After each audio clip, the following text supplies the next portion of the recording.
ମାନେ ସାର୍ଟିଫିକେଟ୍ କି ନିଜର ମୋବାଇଲରେ କେନ୍ତା କରି ରିନ୍ୟୁଆଲ୍ଟା କରିପାରବ। ଅଫିସ୍କେ ଯିବାକେ ନାଇଁ ପଡ଼େ ନା, ନିଜର ମୋବାଇଲରେ ଏକା ଯେନ୍ଟାକି ରିନ୍ୟୁଆଲ୍ଟା କରିପାରବ ସେ ବିଷୟ ଜାଣମା।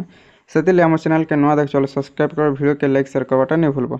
ଦେଖ ଯେନ୍ମାନଙ୍କର ରିନ୍ୟୁଆଲ୍ ଡେଟ୍ ଆସିଗଲା ନା, ସାର୍ଟିଫିକେଟ୍ ରେଜିଷ୍ଟ୍ରେସନ୍ କରିଛ ଆଉ ରିନ୍ୟୁଆଲ୍ କରବା ଲାଗି ଚାହୁଁଛ, ଅଫିସ୍କେ ନିଜେ କରି ନିଜର ମୋବାଇଲରେ କେନ୍ତା କରି ରିନ୍ୟୁଆଲ୍ କରବ ସେ ବିଷୟ ଜାଣମା। ଆଉ ଯେନ୍ମାନେ ଓଡ଼ିଶା ପୁଲିସରେ ଆପ୍ଲାଏ କରବା ଲାଗି ଚାହୁଁଛ, ଆଗ୍କେ ଯେନ୍ଟାକି ବହୁତ ସାରା ଗଭର୍ଣ୍ଣମେଣ୍ଟ ଜବ୍ ମାନେ ଅଛେ, ସେ ଜବ୍ରେ ରେଜିଷ୍ଟ୍ରେସନ୍ ସାର୍ଟିଫିକେଟ୍ଟା ଲାଗ୍ବା। ସେଥିର୍ଲାଗି ରିନ୍ୟୁଆଲ୍ଟା ଜରୁରୀ। ଯେନ୍ମାନେ ନୂଆ ଆପ୍ଲାଏ କରବା ବୋଲେ ଭିଡ଼ିଓରେ ଡେସ୍କ୍ରିପ୍ସନ୍ରେ ଲିଙ୍କ୍ ଦେଇଦେମି, ସେନେ ଯାଇକରି ଚେକ୍ କରିପାରବ ନୂଆ ଯେନ୍ଟାକି କେନ୍ତା କରି ଆପ୍ଲାଏ କରାହେସି ସାର୍ଟିଫିକେଟ୍ଟା। ପହଲା ତ ଗୁଗଲ୍ରେ ସର୍ଚ୍ଚ କରି ପକାବ, ନହେଲେ ଭିଡ଼ିଓ ଡେସ୍କ୍ରିପ୍ସନ୍ରେ ଲିଙ୍କ୍ ଦେଇଦେମି, ଡାଇରେକ୍ଟ ପେଜ୍କେ ଆସିଯିବ। ଇ ପେଜ୍କେ ଆସିଲା ପରେ ତଲ୍କେ ଟିକେ ପଳେଇ ଆସ୍ବ। ତଲ୍କେ ପଳେଇ ଆସିଲା ପରେ ଇନେ ଅପସନ୍ଟେ ରହୁଛେ, ଜୁମ୍ କରି ଦେଖେଇ ଦେଉଛନ୍, ଦେଖିପାରୁଥିବ। ଇନେ ଅପସନ୍ଟେ ରହୁଛେ ରିନ୍ୟୁ କ୍ୟାଣ୍ଡିଡେଟ୍ ବୋଲିକରି ଅପସନ୍ଟେ ରହୁଛେ, ତାର୍ ଉପରେ କ୍ଲିକ୍ କରବ।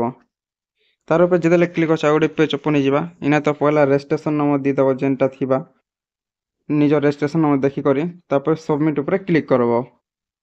ସବମିଟ୍ ଉପରେ ଯେତେବେଳେ କ୍ଲିକ୍ ଅଛେ ଏ ପ୍ରକାର ସବୁ ଦେଖାବ। ଇନେ ତ ସବୁ ଡିଟେଲ୍ସଟା ସବୁ ଶୋ କରବା। ତାପରେ ଦେଖିପାରୁଥିବ ନା ନେକ୍ସଟ ରିନ୍ୟୁଆଲ୍ଟା ଶୋ କରୁଛେ, ଏ ପ୍ରକାର ଦେଖାବା। ତଲ୍କେ ଆସିଲା ପରେ ଇନେ ଅପସନ୍ଟେ ରହୁଛେ, ଦେଖିପାରୁଥିବ do you want to renewal କରବା ଲାଗି ଚାହୁଁଛ କେଁ? ଯଦି ରିନ୍ୟୁଆଲ୍ଟା କରବା ଲାଗି ଚାହୁଁଛ ବୋଲେ ୟେସ୍ ଅପସନ୍ଟା ଅଛି, ୟେସ୍ ଉପରେ କ୍ଲିକ୍ କରିଦେବ। ଯେତେବେଳେ ୟେସ୍ ଉପରେ କ୍ଲିକ୍ ଅଛେ, ଯଦି ସର୍ଭର ଡାଉନ୍ରୁ କିଛି କାରଣରୁ ଯଦି କଟିଗଲା ବୋଲେ ଆଉ ଥରେ ଯେନ୍ଟାକି ସର୍ଭର ଡାଉନ୍ ଯଦି କଟିଗଲା ବୋଲେ ଆଉ ଥରେ ଯେନ୍ଟାକି ପେଜ୍କେ ରିନ୍ୟୁଆଲ୍ ପେଜ୍କେ ଆସିଯିବା। ରେଜିଷ୍ଟ୍ରେସନ୍ ଦେଇକରି ସବମିଟ୍ଟା ମାରି ପକାବ। ଯେତେବେଳେ ୟେସ୍ ଉପରେ କ୍ଲିକ୍ କରଛ, ଇ ପ୍ରକାର ଆସିଯିବା ଡେଟ୍ଟା। ତାପରେ ଇନେ ଦେଖିପାରୁଥିବେ ରେଜିଷ୍ଟ୍ରେସନ୍ ଏକ୍ସପାୟାର ଡେଟ୍, ରିନ୍ୟୁଆଲ୍ଟା ହେଇଗଲା ଆମର୍ଟା। ରେଜିଷ୍ଟ୍ରେସନ୍ ଏକ୍ସପାୟାର ଡେଟ୍ଟା ରହୁଛେ, ଦେଖିପାରୁଥିବେ ଇନେ।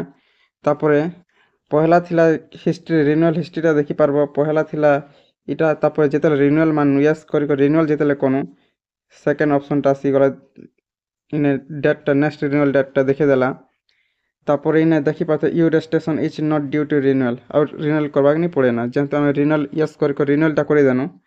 ତାପରେ ଯେନ୍ଟାକି ଆମର୍ ସାର୍ଟିଫିକେଟ୍ ରିନ୍ୟୁଆଲ୍ କଲା ପ୍ରିଣ୍ଟ ଆଉଟ୍ଟା ବାହାର କଲା ହେଲେ ଇନେ ପ୍ରିଣ୍ଟ ଏକ୍ସଟେଣ୍ଡ ସର୍ଟ ଏକ୍ନୋଲେଜମେଣ୍ଟ ଅଛେ, ତାର୍ ଉପରେ କ୍ଲିକ୍ କରି ପ୍ରିଣ୍ଟ କରି ଯେନ୍ଟାକି ପିଡ଼ିଏଫ୍କେ ରଖିପାରବ। ଇ ପ୍ରକାର ଯେନ୍ମାନେ ସାର୍ଟିଫିକେଟ୍ଟା ରିନ୍ୟୁଆଲ୍ କରବା ଲାଗି ଚାହୁଁଛ ଏମ୍ପ୍ଲୟମେଣ୍ଟ ଏକ୍ସଚେଞ୍ଜର ବୋଲେ ଘରେ ବସିକରି ଅଫିସ୍କେ ନେଇ ଯାଇକରି ନିଜର ମୋବାଇଲ୍ ମାଧ୍ୟମରେ ଅତି ସହଜରେ ଯେନ୍ଟାକି ଇ ପ୍ରୋସେସ୍ରେ ରିନ୍ୟୁଆଲ୍ଟା କରିପାରବ।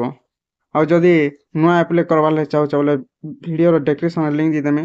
ଆଗରୁ ଗୋଟେ ଭିଡ଼ିଓ ବନାଇଛେ, ସେ ଭିଡ଼ିଓକେ ଦେଖିକରି ନୂଆ ଆପ୍ଲାଏଟା କରିପାରବ। ଭିଡ଼ିଓକେ ସେୟାର କର, ଚ୍ୟାନେଲ୍କେ ସବସ୍କ୍ରାଇବ୍ କରବାଟା ନାଇଁ ଭୁଲବ। ଇ ପ୍ରକାର ଅପଡ଼େଟ୍ ଆମର୍ ଚ୍ୟାନେଲ୍ରେ ସବୁବେଲେ ମିଲୁଥିବା।